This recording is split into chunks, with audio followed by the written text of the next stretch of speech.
the whole subject of government investing and government income is one which may be approached in two different ways. The first calls for the elimination of enough activities of government to bring the expenses of government immediately into balance with income of government. This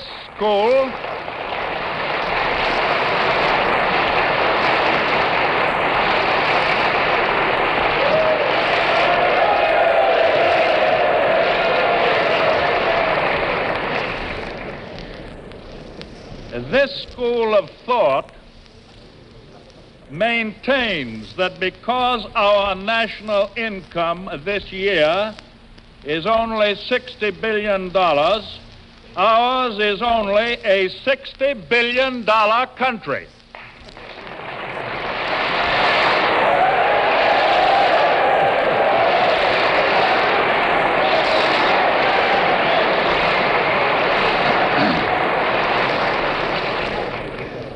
And that government must treat it as such, and that without the help of government, it may someday, somehow, happen to become an $80 billion country.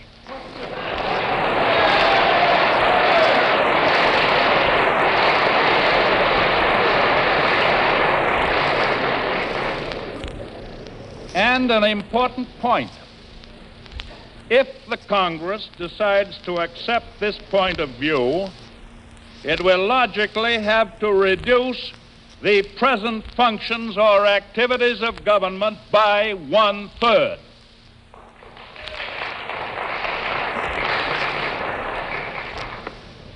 Not only will the Congress have to accept the responsibility for such reduction, but the Congress will have to determine which activities are to be reduced.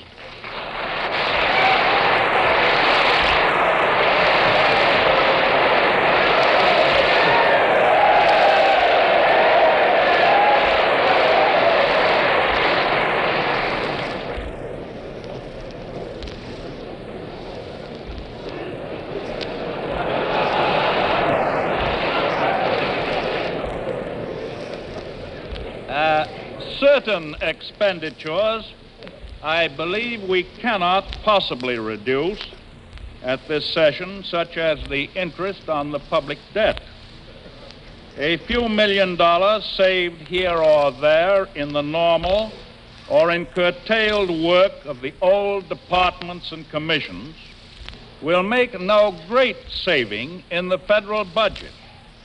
Therefore, the Congress would have to reduce drastically some of certain large items, very large items, such as aids to agriculture and soil conservation, veterans' pensions, flood control, highway aid, waterways, and other public works, grants for social and health security, civilian conservation corps activities, relief for the unemployed, or national defense itself.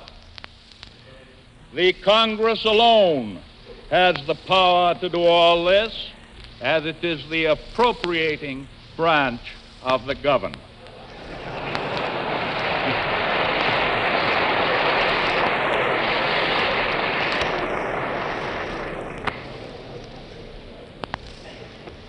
The other approach to the question of government spending takes the position that this nation ought not to be and need not be only a $60 billion nation. That at this moment it has the men and the resources sufficient to make it at least an $80 billion nation. This school of thought does not believe that it can become an $80 billion nation in the near future if government cuts its operations by 1/3. It is convinced that if we were to try it, we would invite disaster, and that we would not long remain even a $60 billion nation. There are many complicated factors with which we have to deal, but we have learned that it is unsafe to make abrupt reductions at any time in our net expenditure program. By our common sense action of resuming government activities last spring, we have reversed a recession and started the new rising tide of prosperity and national income, which we are now just beginning to enjoy.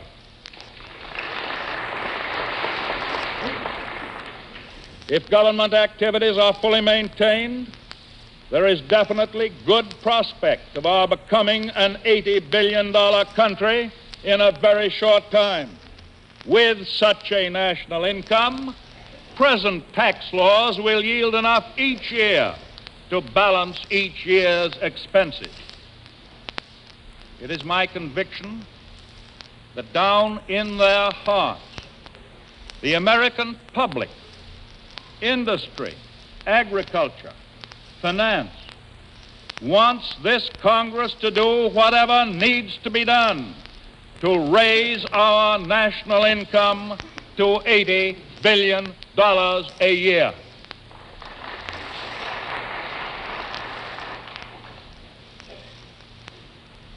Investing soundly must preclude spending wastefully. To guard against opportunist appropriations, I have on several occasions addressed the Congress on the importance of permanent long-range planning. I hope, therefore, that following my recommendation of last year, a permanent agency will be set up and authorized to report on the urgency and on the desirability of the various types of government investment. Yes, investment for prosperity can be made in a democracy.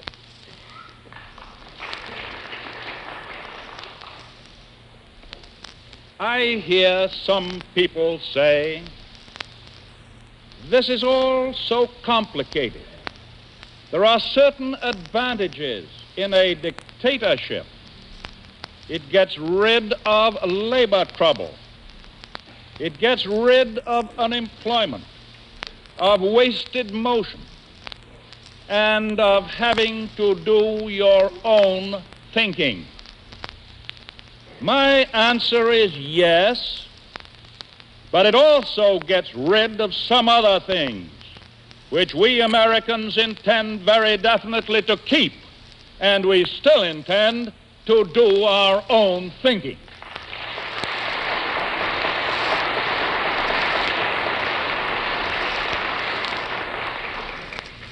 It will cost us taxes and the voluntary risk of capital to attain some of the practical advantages which other forms of government have acquired.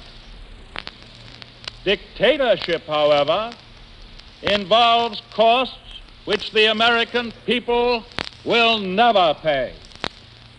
The cost of our spiritual value, the cost of the blessed right of being able to say what we please, the cost of freedom of religion, the cost of seeing our capital confiscated, the cost of being cast into a concentration camp, the cost of being afraid to walk down the street with the wrong neighbor, the cost of having our children brought up not as free and dignified human beings, but as pawns, molded and enslaved by a machine. If the avoidance of these costs means taxes on my income, if avoiding these costs means taxes on my estate at death, I would bear those taxes willingly as the price of my breathing and my children breathing the free air of a free country is the price of a living and not a dead world.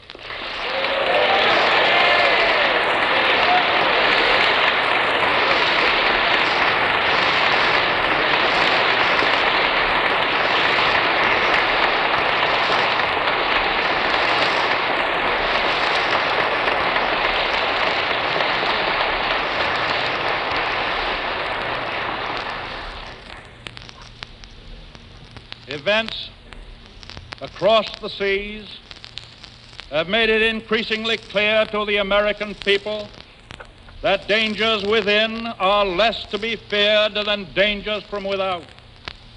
If, therefore, a solution of this problem of idle men and idle capital is the price of preserving our liberty, no formless, selfish fears can stand in the way. Once I prophesied that this generation of Americans had a rendezvous with destiny. That prophecy comes true. To us, much is given, more is expected. This generation will nobly save or meanly lose the last best hope of earth. The way is plain, peaceful, generous, just. A way which, if followed, the world will forever applaud and God must forever bless.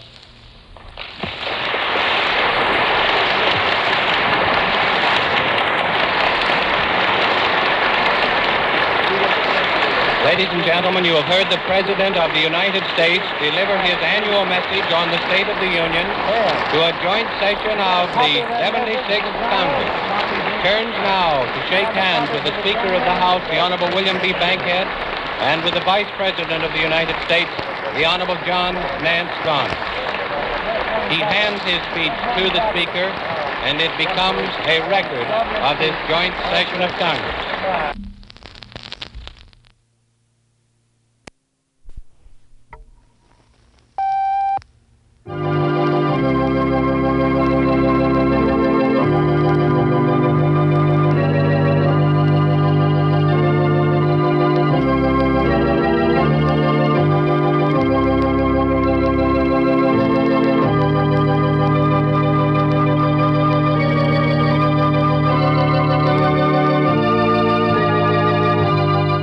An invitation from Carnation. Listen now to Lone Journey, the distinguished American radio novel written by Sandra and Peter Michael. Lone Journey is brought to you by the Carnation Company, producer of quality foods for nearly half a century.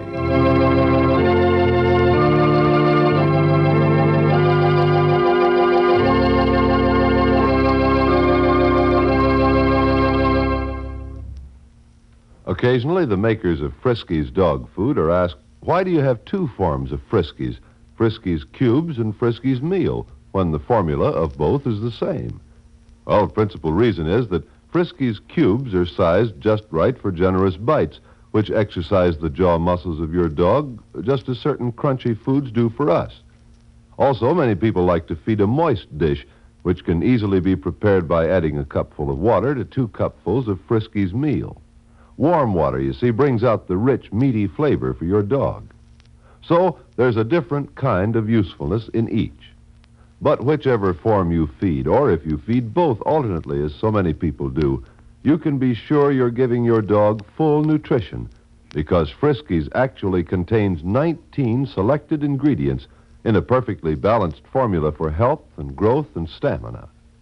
Friskies, of course, includes in that formula generous protective amounts of vitamins A, B, D, and E, and all the minerals known to be necessary, scientifically combined, in a way proved by years of testing at the Friskies kennels near Seattle. Start feeding Friskies Cubes or Friskies Meal, or both, today.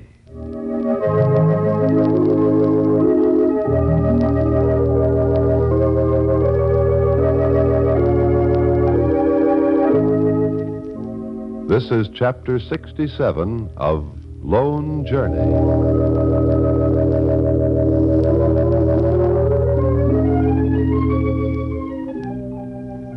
Wolf's little son, Telly, slept almost the entire way in the drive from Miles City to Lewistown, Montana.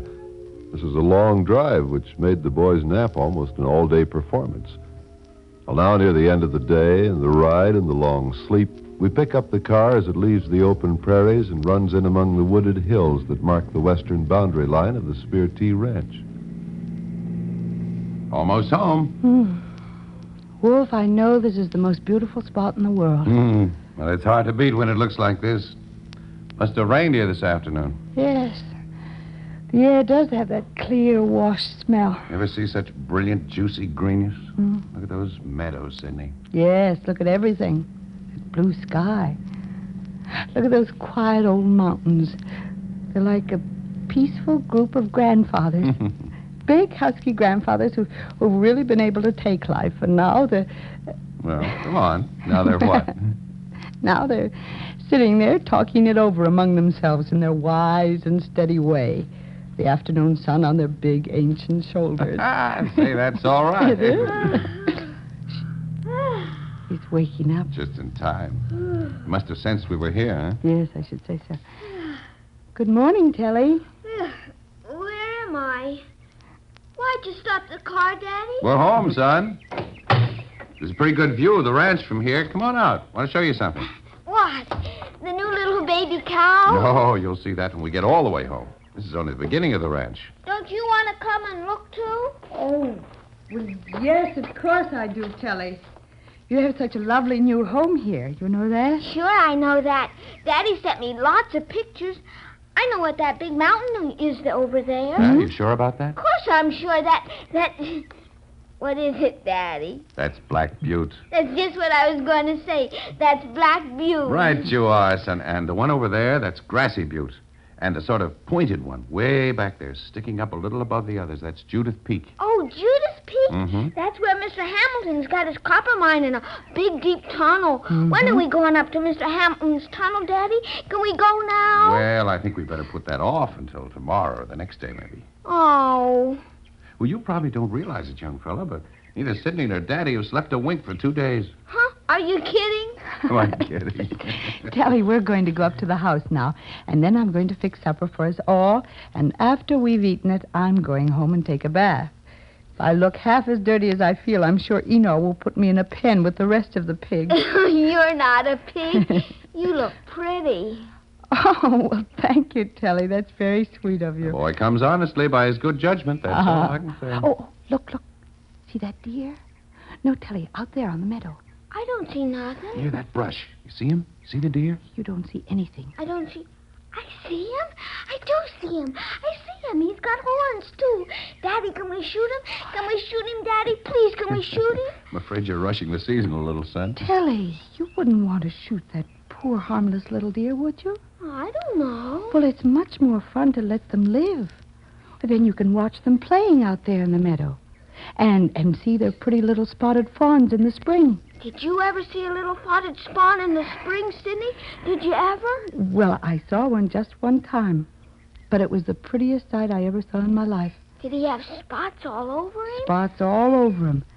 And he was so tiny, and he had great round eyes and legs as thin as spaghetti. I like biscotti. That's one of my favorite things to eat. I like biscotti. Daddy, isn't it supper time now? I'm hungry. Well, come on, fella. Get in that car. We'll fix you up with the finest dish of biscotti this side of Powder River. You said biscotti.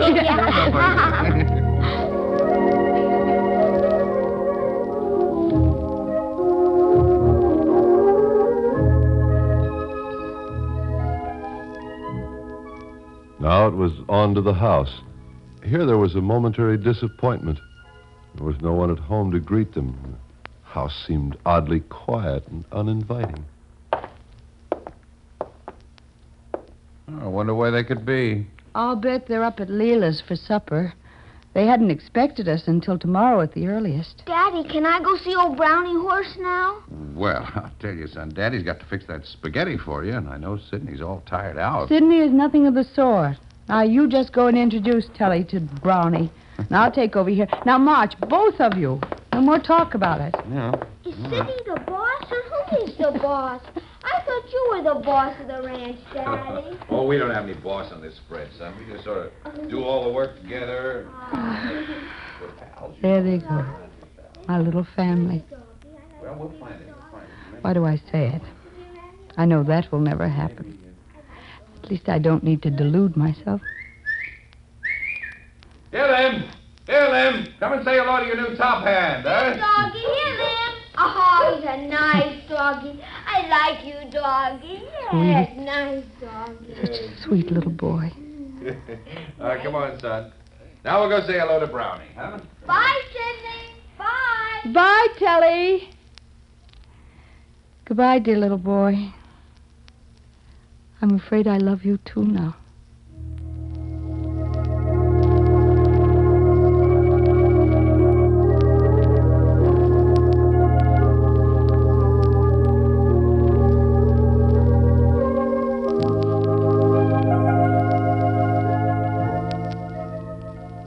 During the next hour, while the shadows of the hills to the west reached farther and farther out across the meadows, and the air cooled and the little night hawks began to soar and dive in the soft evening light, Wolf Bennett showed his young son some of the wonders of his new home.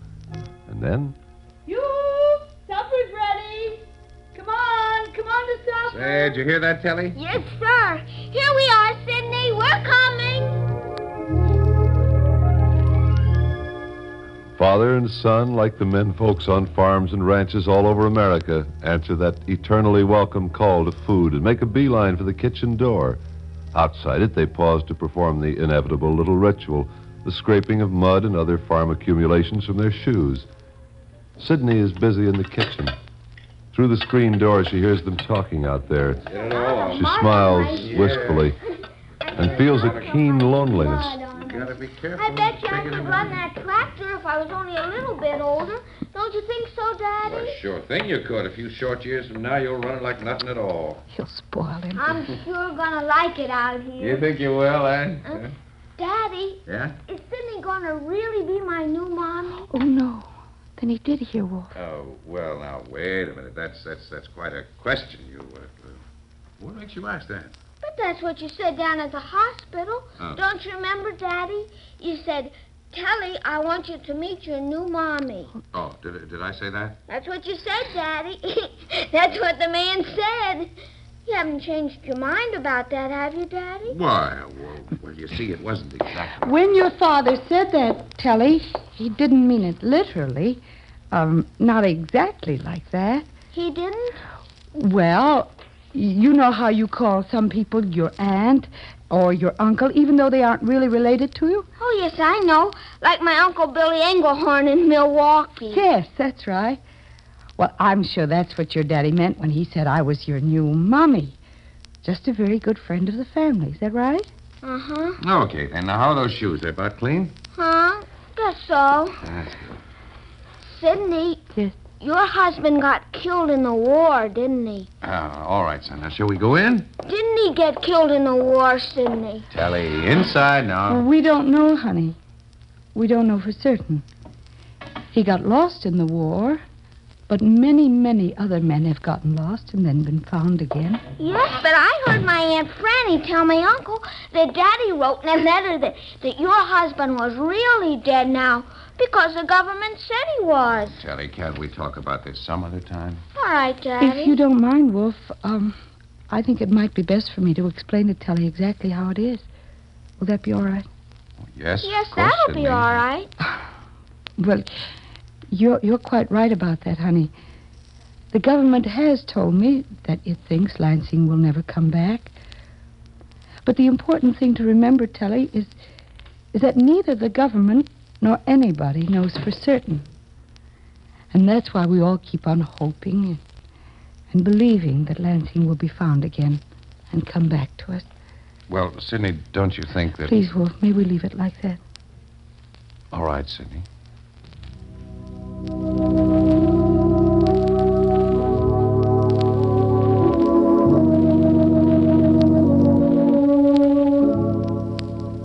The boy looked from Wolf's face to Sidney's. He sensed that here was something important about which his father and Sidney disagreed. It made him unhappy, but only for a moment. The incident and Sidney's words, however, disturbed Wolf profoundly. I shouldn't even think this, but it's almost as though Sidney were deliberately doing things to strengthen that crazy notion of hers that he'll come back. Putting it in the boy's mind, almost like giving it another place to grow.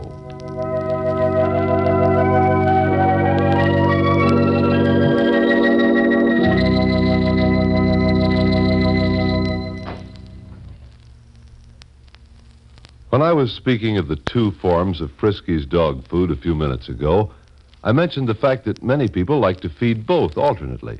Frisky's cubes one time and Frisky's meal the next. And there's another important way to use Frisky's cubes as a reward for good dog performances. Those crunchy cubes are really a wonderful help in training your dog, teaching him to obey commands and do tricks. So it's a good idea to have an extra box of Frisky's cubes handy just for that purpose. Since Frisky's supplies balanced, full nutrition, you're rewarding him with something that's good for him. Try this plan. Get Frisky's cubes and Frisky's meal today. Plenty of each. Ask for economical, convenient Friskies at your grocery, pet, or feed store.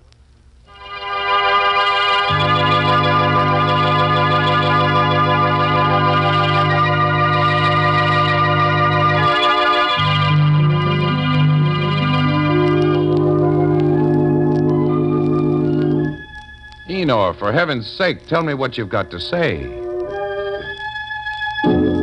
What Enor has to say at this moment may change Wolf's entire life and Sidney's and Telly's life.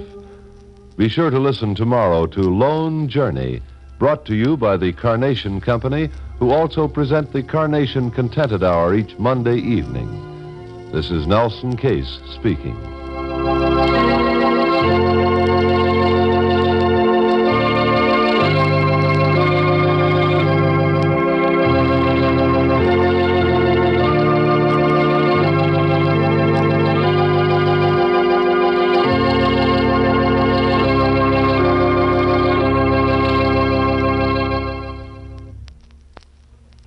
This is NBC, the National Broadcasting Company.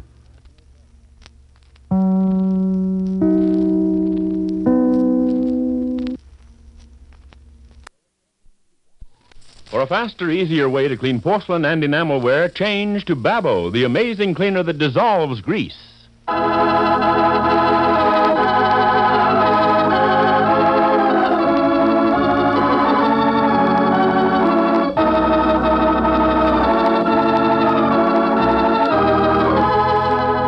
The makers of Babo present Laura Lawton, the story of what it means to be the wife of one of the richest, most attractive men in all America.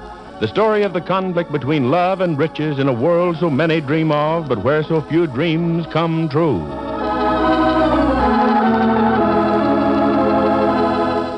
Every woman who would like to know an easier, quicker way to do your household cleaning, please listen. Especially during the hot summer months, think of this slogan: clean with Babo and keep cool. That's what more than 4 million women are doing today, and their homes look better for it.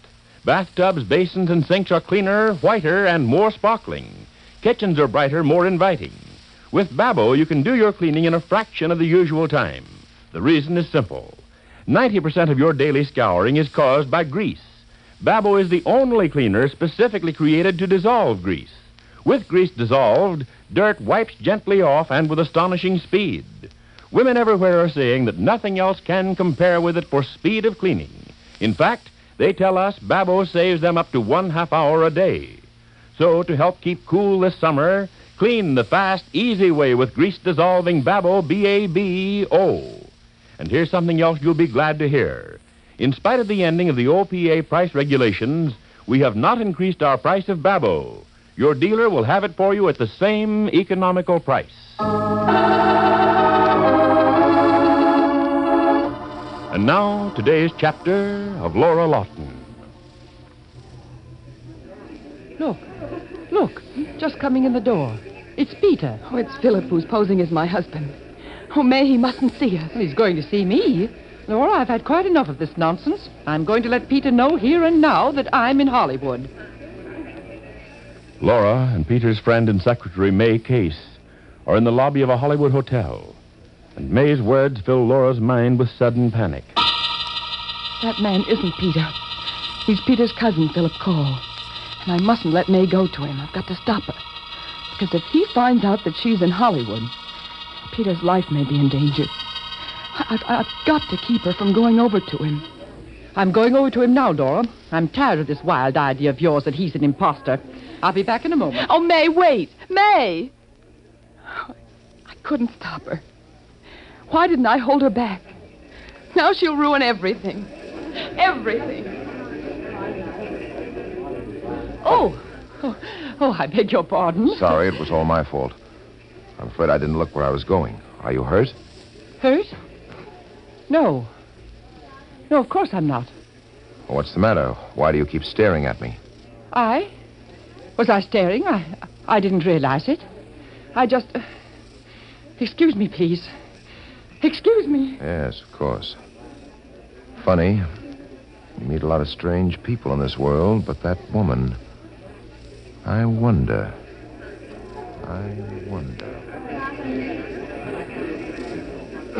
Laura. Oh, Laura, did you see what happened? Oh, May. You've ruined everything.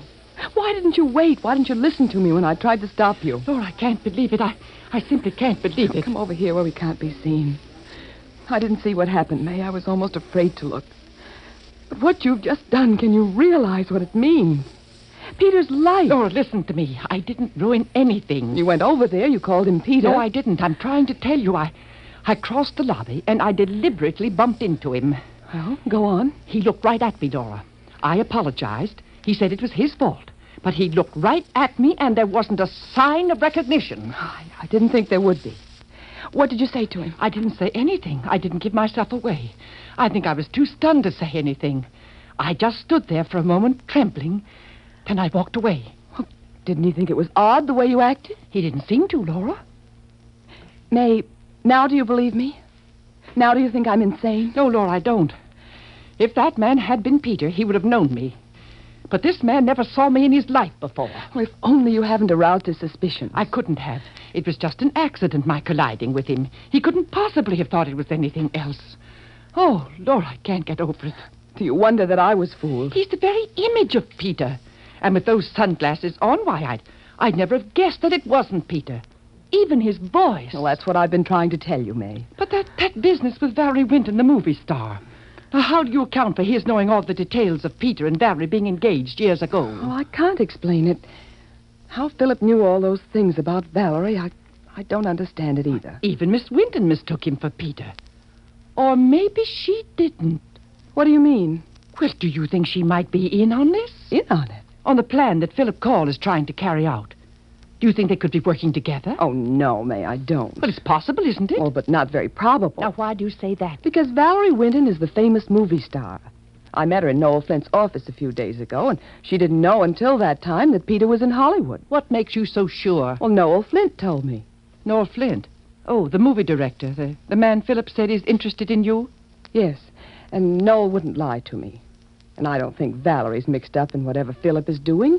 She's above all that. Why, she wouldn't stoop to a scheme like this. It's hard to tell what people will do to get their hands on the car of a fortune. Well, I'm sure Valerie hasn't any part in it. Then how do you explain Philip's knowing all about her? Well, I can't explain it at the moment. Who was at the office this afternoon when you were talking to Miss Winton? When you arranged for her to stop by and say hello to Peter? Oh, Noel was. We were going to lunch together, Noel and Beatrice Langdon and I. Beatrice Langdon? Oh, why didn't I think of her before? Beatrice Langdon?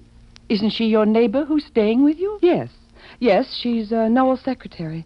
She went out of the office to make a telephone call. While she was gone, Valerie Winton came in. May, let me think. The office walls are very thin. Beatrice might have come into the reception room while Valerie and I were talking. Good heavens, Laura. Yes, she might easily have overheard our conversation. And Valerie told me about the bracelet Peter gave her, how they went riding in the park together. Yes. Beatrice could have overheard those things. And tipped off Philip Call. Laura, is that what you mean? Yes. She knows Philip Call. He's the man her father forced her to go around with. The man she blames for her father's death. But she's supposed to be a friend of yours. Why, of all the underhanded, sneaky... Now, wait a minute, May. Beatrice Langdon working with Philip. Living in the same house with us. Yes. Yes, that must be the answer. But you'd better get her out of there at once. Make her pack her things and leave immediately. No, May, no, I won't do that. Well, now, surely you aren't defending her, Dora. You couldn't. No, but don't you see, asking her to leave would be a very stupid move. It would be the natural thing to do. It's what you ought to do. And have her guess that I know everything? Oh, May, that would ruin my chance of saving Peter. Gracious. I think I almost told Beatrice everything this afternoon. I would have told her if Noel hadn't come into the office. But if I ask her to go, she'll be bound to guess that I'm on to her. Oh, yes, I hadn't thought of that. No, May, I want her to stay. She may be my means of finding out where Peter is. My only means. And if I can break her down and make her tell me everything. Well, if she's in with Philip, she won't break down. She's after all the money she can get. I don't think that's why she's in with Philip. May, I think he's forcing her to help him. She isn't doing it because she wants to. And that may make it easier for me to get through to her. How do you reason that? Well, if I can find out why she's afraid of him, if I can dispel that fear and win her confidence, I think she'll help me. It doesn't sound very easy to me, my dear. Maybe the best thing would be to go to the police. No, I can't do that. Philip has worked out a very clever plan, May. There must be others working with him. And if I go to the police and they arrest him, the others may take revenge by hurting Peter. Oh, if we only knew where Peter is. If we knew for sure that he's alive. May I believe that he's alive. I have faith that Peter is alive and that I can rescue him. Oh, Laura, you have such courage. I love Peter, and that love gives me courage. Only I have to be more careful than ever not to let Philip suspect that I know his real identity. I've just got to win Beatrice's trust. But it may take time. He'll be bound to wonder where you are when you're away from the Willard place. Maybe I can find an explanation for him. Surely an explanation is all right when I'm doing it to save my husband's life. What are you going to tell Philip? I may not have to tell him anything, actually. Just let him think that I'm taking photographs for Eagle magazine. He's not interested enough in my work to ask to see them anyway. Well, I wonder what he's doing at this hotel. So do I. But I don't dare stay here to find out. He mustn't see me here, especially after you bumped into him like that. Might start putting two and two together. Yes, I guess you're right. Oh, Laura, forgive me for talking the way I did before.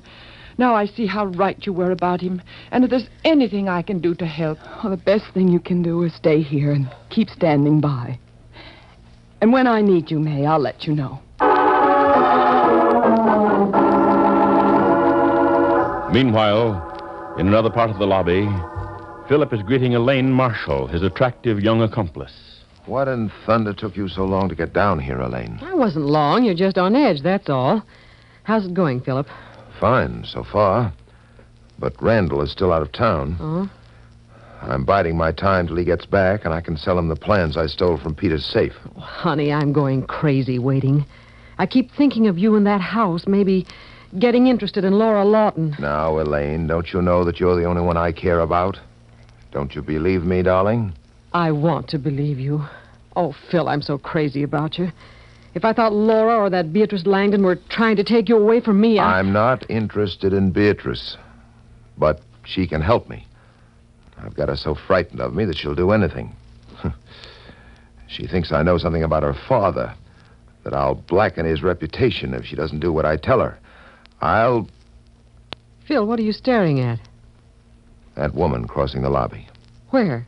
Walking toward the elevators. The middle-aged one with the gray hair. Look at her, Elaine, over there. Oh, yeah.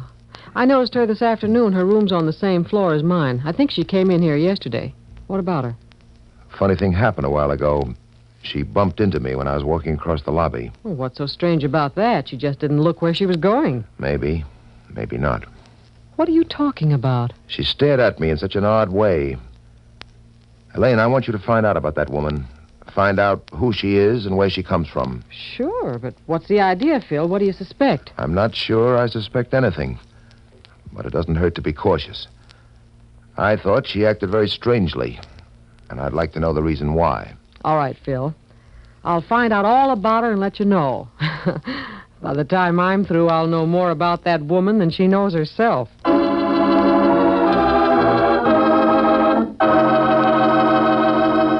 Will Elaine find out that May Case is Peter's secretary, and thus upset the urgent plans of Laura Lawton?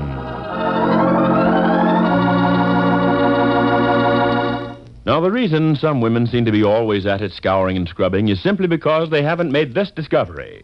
90% of the daily scouring you do is caused by grease. In fact, grease is the big problem in practically every household cleaning job you do. It's grease that holds dirt to washstands, tubs, floors, stoves, as well as pots and pans. Now, if you still use an ordinary scour and scrub cleanser, you have to scrape through this grease film by tedious rubbing. What you should do is change to the astonishing modern cleaner created specifically to dissolve grease, to Babo, B-A-B-O. All you do is sprinkle a little Babo on a moist cloth and wipe surfaces. Babo dissolves the grease, melts it harmlessly away. Then dirt and stains wipe gently off on your cloth. Everything is thoroughly clean, yet you're through in a hurry. And because Babo can work so fast, you can save time and effort. You also save the precious luster of your enamel. What's more, Babo goes further. You use less of it, so you save real money, too. Try Babo for cleaning your pots and pans, sinks, stoves, refrigerators, and bathroom fixtures. See for yourself why thousands of women every day are switching to Babo. See how much quicker you finish your household cleaning with this wonderful grease-dissolving cleaner. Today, ask your grocer for Babo, spelled B-A-B-O.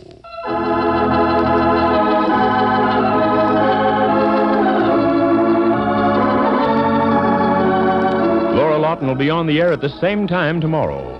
Ford Bond speaking and asking you to remember that Laura Lawton is brought to you by Babo, the grease-dissolving cleaner. So tune in tomorrow. And meanwhile, change to Babo and see how much easier your cleaning becomes. Thrifty housewives who save money by making soap at home discover Lycons. It's in modern flake form, so it pours freely, dissolves quickly. Try making soap with Lycons. See how splendid it is for heavy laundry, for all your washing and scrubbing. Use recipe on the Lycons label or send for free book containing 5 tested soap recipes. Address Lycons, L-Y-C-O-N-S, care of this station. Ask for free Lycons soap-making recipes.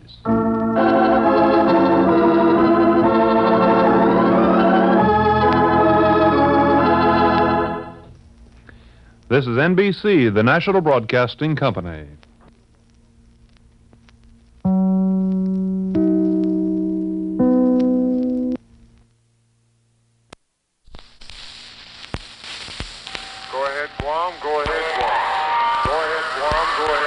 Jack Shelley on the command ship Ancon in Tokyo Bay, Japan. You have heard the story of the signing of the Japanese surrender.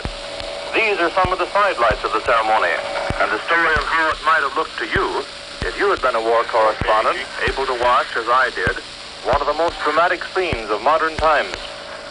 As a correspondent, you would have left your quarters on the Ancon at about 7 a.m. Japan time, hopping into a Higgins boat with a good many other newsmen, and splashing across the rather short distance to the great battleship Missouri, the scene of the formal action that sealed Japan's defeat. You climb up the gangway to a deck dotted with sailors in dress white uniforms and push your way aft to a spot near one of the enormous gun turrets, where all the correspondents covering the event are assembling. It's still a good 2 hours before the ceremony is to begin, but already it's apparent that never before in Pacific War history, perhaps never before anywhere, have so many war reporters been assembled in a single spot. Nobody seems to know exactly how many there were, but there must have been upwards of 350. Here they were, men from every nation that fought Japan, men who had been at Pearl Harbor when the war began, old friends from the European theater who had watched Germany collapse and had reached here in time to see Nippon get the same medicine. Finally, after an hour had passed, you're called to your assigned position. You go forward to the starboard quarterdeck and climb up to a position in the superstructure from which you can look down directly on the stage where the drama will be played. There are packed groups of correspondents on platforms to one side of the quarterdeck, on top of the big number 2 gun turret, on one arm of the rangefinder, and still higher up. Right beneath you is the table, covered with green cloth, where the surrender terms are to be signed. Immediately behind, and also to the right, are platforms jammed with cameramen and network broadcasters. 4 microphones are mounted in the stand just behind the table. In the water, just off the starboard beam, more than a dozen small boats and admirals' barges have already assembled, waiting for their turn to come up to the gangway with high-ranking Navy officers. At 8 minutes after 8, Admiral Nimitz, commander of the Pacific Fleet, is passed aboard from his smart-looking barge. He shakes hands with Admiral Halsey, who has been ambling about the deck for some time, and they disappear inside. At the same time, just below you, an officer opens the surrender documents on the green baize table, looks them over, and then takes them away again. He won't bring them back until just a few minutes before 9 o'clock. One set is bound in what appears to be black leather, the other in brown. Directly off to our right is the battleship Iowa, sister ship of the Missouri. People aboard her are watching as much of the preliminaries as they can see. At 8:16, there's a sudden flood of high-ranking officers of allied nations, most of them decked in resplendent dress uniforms, except for the Americans, who have dressed as they have done every day in this war. Shirts open at the neck, and no decoration. Before long, the rather small area of the quarterdeck is swarming with the greatest collection of brass, meaning important military figures, you've ever seen at one time. You spot General Hodges, commander of the U.S. First Army, which did so much to lick the Germans. He won't have to throw his men against the Japanese, thanks to this day. At 8:20, a little Russian photographer steps onto the quarterdeck and launches a vigorous discussion with a Navy public relations officer. The little Russian wears a shapeless gray suit and a cloth cap tilted over one ear. He looks a good deal like the French comedian Maurice Chevalier. He is the only man in civilian clothes you see on the whole ship. He apparently doesn't like the place to which he's been assigned. Finally, the case is taken to several brilliantly clad officers of the Russian delegation. And after much discussion, the little cameraman climbs up to the platform on top of the gun turret. But every seat there is already taken. Nobody will move. And there ensues another long debate, with nobody able to understand anybody else. It's all friendly, though, and pretty soon the little Russian moves out onto the rangefinder, already packed with still other photographers. The same debate starts all over again, with much arm waving, and when you've looked again, you see the little Russian is happily sitting in the front row, waving to a comrade on another platform. Down below, souvenir cards are being passed out to the officers attending the ceremony. On one side is a reproduction of the Japanese flag. On the other is a statement the holder attended the surrender ceremony. The cards were produced in the print shop of the Missouri. By now, the official delegates from the various allied countries have assembled behind the table, while the other officers, who are only witnesses, have lined up to the left. One of the Chinese delegates steps out with a small camera and takes a picture of both groups. At 8:42, we get word that General MacArthur is coming aboard from a destroyer on the other side. 3 minutes later, a Marine honor guard on our side snaps to attention, and MacArthur, together with Nimitz and Halsey, strides rapidly across the quarterdeck and disappears into Halsey's cabin. The Supreme Allied Commander also wears an open-necked shirt. His famous gold-encrusted cap looks somewhat the worse for long wear. You look over and notice the little Russian cameraman hard at work. He now has almost half of all the space atop the rangefinder for his equipment. About 8 other photographers, including another Russian, are pushing each other around and what's left. At 8:52 a.m., the Japanese delegation of 11 men arrives alongside. The 3 civilians and 8 military men have been bouncing around in a small, very unelaborate boat farther out for quite a while. As they come up the steps to the quarterdeck, you see their leader, Foreign Minister Shigemitsu, has a right leg that's almost useless. Apparently, it's an artificial limb. He takes the steps very slowly, 1 foot at a time. He and the other 2 Jap civilians are dressed in formal forenoon attire, with stiff high top hats. The Jap officers are wearing no swords. The NIP delegation lines up alone in 3 rows, standing stiffly while the cameras grind and flash.